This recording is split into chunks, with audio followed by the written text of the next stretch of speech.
Happy New Year. I know I'm a little bit late, but it's been nearly 2 months since I recorded, and I am so excited to be back. The break is exactly what I needed, and I am so grateful to see another year. And wherever you're at, and whenever you're listening to this, I hope and pray that you too are grateful. And today's short episode carries this theme of being thankful. With every new year, it's easy to want to turn over a new leaf, start new healthy habits, and set new personal goals. And none of this is bad, but as a person who believes in making strategic plans to reach new destinations, I also want to be the first to say to not make it a habit to live for tomorrow, because tomorrow is never guaranteed. Don't lose out on the blessings in front of you due to the pursuit of blessings that are far out of reach. And with that being said, I'll be right back to dive into today's episode.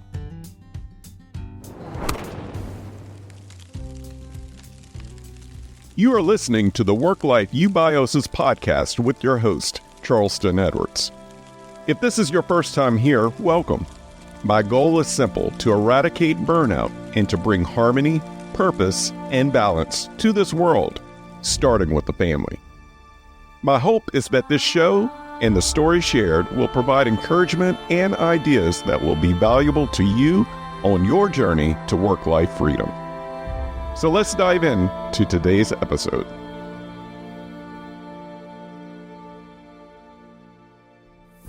Words have power. Words can cast spells or spread blessings.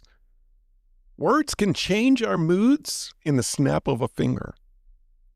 Words are what we use to rewire our habitual lives. From the heart is what comes out of our mouths. Words make resolutions, and words break resolutions. We're 2 weeks into the new year, and right on schedule, over 90% of us have already taken 2 steps backwards on a New Year, New You resolution, stamped with our own words. And if you've been around here for a while, I'm not too big on New Year's resolutions.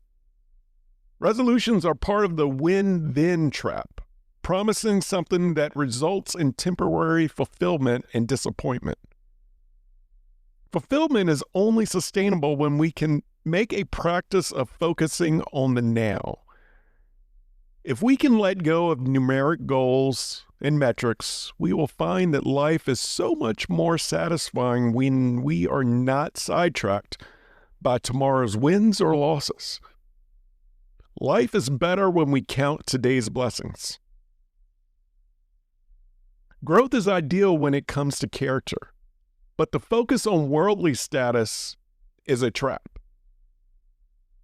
The pursuit of material achievement is a thief of our authenticity.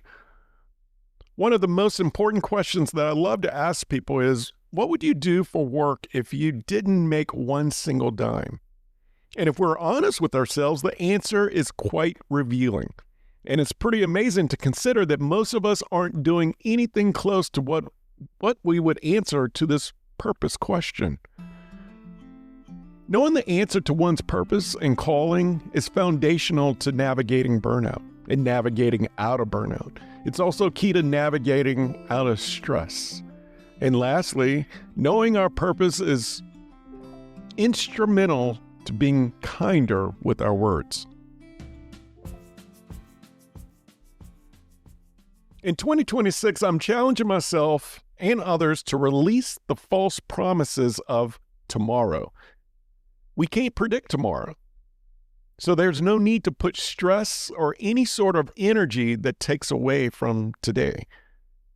I'm not saying to trash our goals, plans, to-dos, or resolutions. What I'm saying is to not to get caught up in constantly living for tomorrow. Tomorrow's focus also includes our biggest fears. Again, it's natural to have fear as a stress response or a survival tactic, but living in chronic fear and scarcity is detrimental to our mental and physical health. Living in fear is detrimental to living a life of freedom. If there's anything that I've learned or continue to learn, it's that life is going to happen. Good or bad, the world is still spinning. 2026 is already eventful. A curveball, a brick wall, sickness, family crisis, global crisis, or you name it, an unplanned event is at every turn. These types of unpredictable events are not in our control. But what we can control is our reaction, our thoughts, our words. This is all under our own jurisdiction.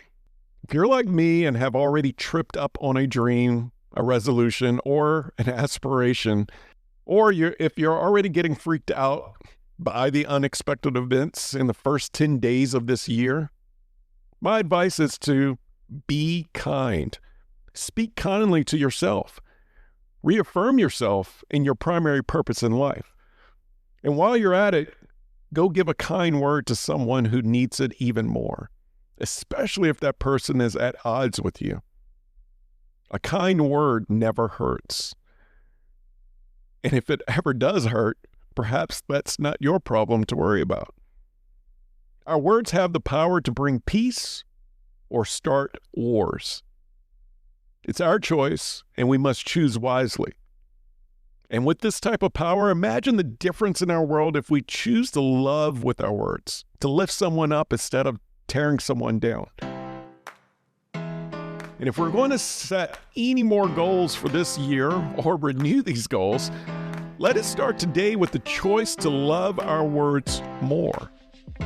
Helpful words, kind words, forgiving words, thoughtful words, encouraging words, loving words. Spread a little love starting today.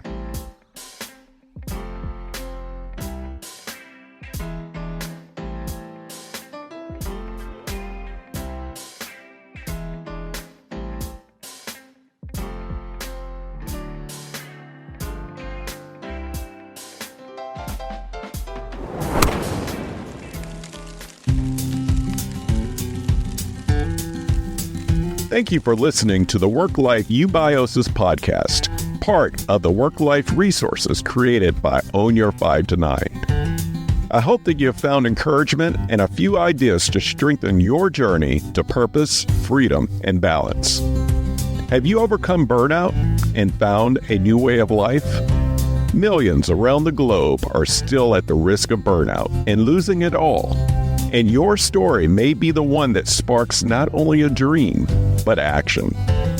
Visit ownyour5to9.com for more information and submit your story. While you're there, join the Work-Life Eubiosis newsletter and receive additional resources weekly right to your inbox.